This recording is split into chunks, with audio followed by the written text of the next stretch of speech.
Hey everybody, this is Keisha with Lakisha Keene Saving Greens, and today I wanted to show you what I do when I plant my seeds.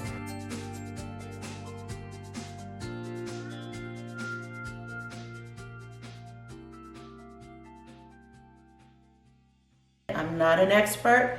This is just something that I'm just trying out or something that I'm doing for myself. I had posted recently on some of the gardening groups that I follow that I had planted another round of my fall winter veggies, and people started asking me, is that sand? Or why do you have sand in your starting trays? And so I said, well, I might as well do a video and just show you what I do. So that's that video. And this time I'm only using potting soil. I'm not using any kind of fancy seed starter mix or anything like that, just potting soil. I need to replace some of it that was lost in these. These I had already grew some veggies in. And if you saw my previous video, then you saw me plant those veggies out in my garden bed. So I'm just going to reuse this soil. But I noticed that there's fungus gnats flying around, so I'm going to take this soil out of here and I'm going to add it to this, and I'm going to show you how I process the soil that I use. And I'm going to try and get as much of this out of here as I can. There's a fungus gnat that's flying around right here, an adult fungus gnat that came out of here, out of the soil. So I know I have fungus gnats in here. It's important that I process this soil first before I do anything else. Or, you know, I'm still have an issue with them with the larvae. Because that's the problem with fungus gnats. They lay their eggs in the soil, and then those eggs hatch into little larvae, little white worm-like looking things, and they get around the roots, and then they start eating the roots of your plants, and then you're wondering why your plant is dying or not doing good, not growing, and the growth is stunted or something. And that is the reason, because the fungus gnats is in there, their larvae is in there tearing up eating up all your roots. So anyways, I guess I'll do these two first. And you guys, if I don't get all the dirt out of these trays, it's fine, because whatever eggs or larvae that I'm missing, that I'm not getting out of here, whatever is left in here, it's not going to matter, because the sand possibly will suffocate and stifle the other ones that are in there. So I'm not too worried about that. I haven't had too many issues with the fungus gnat larvae after the fact. So I don't know exactly what the process is or how it works, but I guess if they're not able to crawl out, then, you know, to complete their life cycle, then they just die in the soil. So anyways, I need some hot water. Okay, so I have a Insta-Hot spigot in my kitchen, which is great. It was here when we bought the house, and I love it. And it just gives me instant boiling water whenever I need it. So I'm going to fill that into this cup and pour it in this bowl and show you how I process this. I don't know if you guys can see the steam coming off of this. So I have my boiling hot water. I'm just going to pour this in here. This soil is already pretty moist, but the new soil that I took out of the bag needs to get moistened up too. So I'm just gonna stir this around so that the water can absorb into the soil, into that new soil especially. There's steam coming off of this bowl from the water. I don't know if you can, yeah, you can see it. And so it's nice and hot. This also helps with making sure that you have moisture in your soil. I do this anytime I go to plant seeds and I use a new bag of potting mix, because they always seem to have some fungus gnat eggs in the soil. I'm always bringing inside my house fungus gnats. So anyways, I do this every single time. And then all I do is just pack the soil back into the container. And I don't bother by taking out all the roots and stuff from previous ones. I don't see how it's necessary to even do all that extra work. So, okay, and so I'm not really like packing it in a whole lot. I'm not doing that. I'm just making sure that it's nice and even and it's at the level that I want it to be at before I put the sand in here. So that's all I'm doing right now, is just pressing it in just a little bit to flatten and level it out. And you'll see why in a second. And I'm only filling these up about, I guess I'm leaving about a quarter inch to a half inch gap from the top. And I'll show you what it looks like. It's still steaming, this soil, which is good because it'll kill off whatever's in here, mold spores, fungus spores, or seeds. I don't know, do fungus have spores or seeds? But all of that will get killed off, as well as the fungus gnat eggs. But once it cools down, the soil, once it cools down again, it's free game to the fungus gnats. So you want to make sure that you follow through with an additional step of protection, and that's where the sand comes in. Because if I was to just heat this, apply the boiling water to it,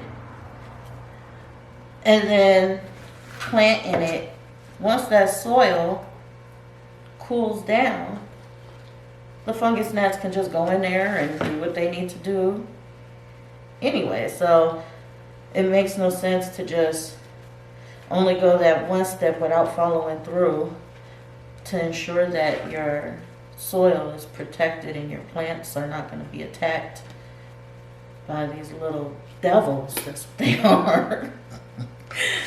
I can't stand fungus gnats. They fly around and try and get in your eyes, and go to drink some of your drink and there's a fungus gnat swimming around in it. I can't stand them little things. And so when I had that infestation, it was just horrible. They were getting in my food. I was mad. Okay, so I'm not going to do this whole tray as of yet, but I will show you. I don't know if you can see that, but it's not full all the way to the top. There is a gap, about a quarter to a half inch gap from the top. So I have this onions. It's called Elsa Craig onions that I'm going to be planting in here. These look like they're going to get super huge. Like I said before, I don't know if it's just because the little girl is holding the onion, but it looks like it's going to be a big onion. So I'm going to plant some of these. Well, actually, I'm going to plant, this whole tray is going to be these onions because I love onions. I'm not going to put them in any kind of special way. I'm not going to do like one per. I'm going to do a few of them per. Now these ones are going to bulb up and form those real nice big bulbs, which is fine. You know, I don't think I had onions long enough, growing long enough that they formed huge bulbs. I usually eat them during all stages of their growth. And I grow onions all year round. So even I have video from before, even when we had snow on the ground, I had onions in the garden growing. Let me put this to the side.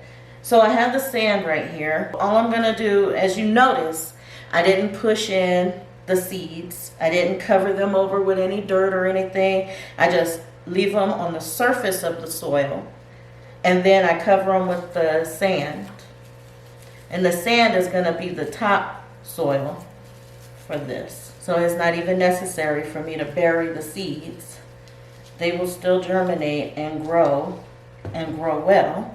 They'll still pop up through the sand. Now I do it this way because then the seeds are making contact with the soil still. So when they start forming their little roots, the roots can find whatever it needs to find, whatever nutrition or whatever it's gonna need. It can still find it. And I'm gonna show you what this looks like once I finish. The only thing I'm trying to do right now is just make sure that I have good coverage over the soil, that there's no open spots, gaps, or anything like that. The fungus gnats won't even try and dig down in the sand. They don't, for whatever reason. I've read that it's because they don't like the feel of the sand or because of the sharp points that are in sand. I don't know. Like I said, I'm not an expert. All I know is it works. So there you have it. All right, you guys. So I have all the soil in the trays. I already sprinkled the seeds on top here. So I'm just gonna put the sand. And by the way, I didn't mention, this was just playground sand or play sand that I got from Lowe's, I think it was. It was $6 for the bag, and that one bag will provide many uses. So it's not something that is like super expensive to get or hard to get. It's really easy to get. Sand, not only is it good for keeping the fungus gnats at bay, but also it locks in moisture, so I don't have to water nearly as much. It'll hold the moisture in. There's a tray that I did recently, and that tray, it was 5 days after I planted the seeds that I finally watered it again. If you forget to water or whatever, which I have done many a time, then you don't have to worry about it, because with the sand you don't have to water as much. If you are working a full-time job and you got kids and you trying to do a garden, and it doesn't take a lot to maintain this. Okay, so now I have all my trays filled with soil and with sand and seed. They're all seeded and ready to go. I go even another step extra because fungus gnats are really determined to procreate. And so even if I just had the sand on top and I left it on here and I bottom watered the tray, the fungus gnats would fly down under the tray, in between the two, the water catch tray and the trays where there's soil, and will crawl down when it's dry in here and will go into the soil from the bottom and still lay their eggs. So what I do as an added precaution is I put sand in the bottom as well. My battery died. I can't stand when that happens. The seedlings will be thoroughly protected because now the fungus gnats have no access to get to the soil on top or underneath.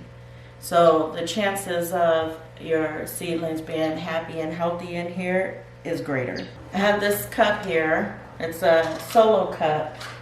And all I'm going to do is I'm going to cut me a piece of this off. It was a broken cup, and instead of throwing it away, I'm just going to use it to label my tray here so I'll know what I planted in here. So I'm just going to write on here what this is. Oh, there we go. As you can see, I just wrote the name.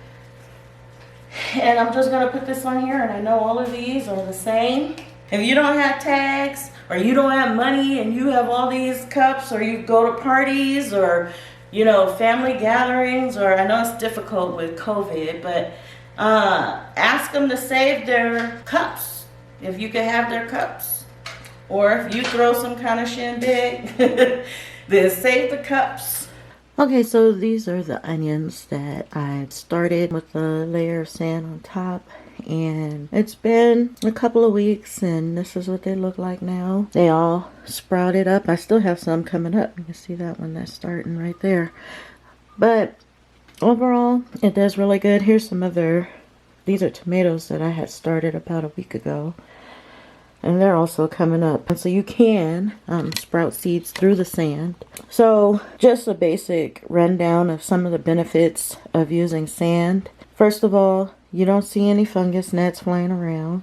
It helps keep the fungus gnats out of your soil. You might live somewhere where you don't have problems with fungus gnats, and that's fine. And so you might not need to use the sand for that reason. But other benefits of using sand is sand also helps to hold and lock in and control moisture. Sand also helps to prevent mold and fungus from forming on the surface of your soil. It works really nice. I like it. And it's something that I'm going to continue to do because it helps me be more successful with growing my seed starts. I just want to thank you for watching this video and following along with the progress. I want to encourage you to experiment and try using it, see how it works for you. I thank you for watching, and if you haven't yet subscribed, then I ask that you consider subscribing to my channel. If you like this video, give me a thumbs up and share this video with those who might be interested. Also, I want to just plug in real fast the challenge that this channel is promoting. It's called the Mystery Seed Swap Challenge. Since we're all starting seeds and stuff, right now is a good time. I will put a link